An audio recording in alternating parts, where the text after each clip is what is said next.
বর্তমান পৃথিবীর নিকৃষ্ট মানব সন্তান ভারতের প্রধানমন্ত্রী মানুষ না, এটা একটি শয়তান।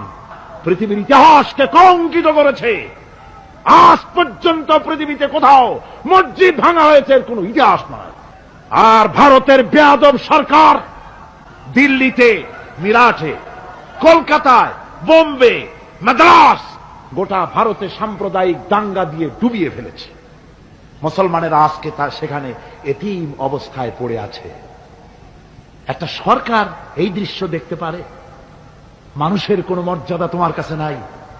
অত্যন্ত জরুরি জরুরি কথা আছে, সে কথাগুলি আমাদের শুনতে হবে। যেহেতু এই মাহফিলের পর আবার আপনাদের সামনে কথা বলতে পারবো এর কোনো গ্যারান্টি নাই। আছে নাকি কোনো গ্যারান্টি?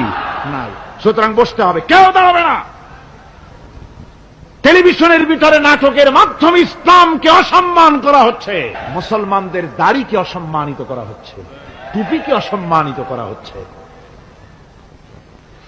তারপরে সিনেমার ভিতরে, গানের মধ্যে ইসলামকে অপমানিত করা হচ্ছে, যার কারণে এর বিরুদ্ধে জাতি সোচ্চার না হওয়ার কারণে আস্তে আস্তে মুসলমানদের ঈমান কমে যাচ্ছে। বাতিল শক্তিশালী হচ্ছে, বাতিল শক্তিশালী হয়ে আক্রমণ করছে। আপনারা বলেন, ভারতের কি ক্ষমতা মসজিদ ভেঙে দেয়? এই পৃথিবী কি মুসলমান কম? জোরে বলেন, মুসলমান কম? তাহলে ভারতের বাবরি মসজিদ তারা ভাঙলো কি করে? সাহস পেল কোথা?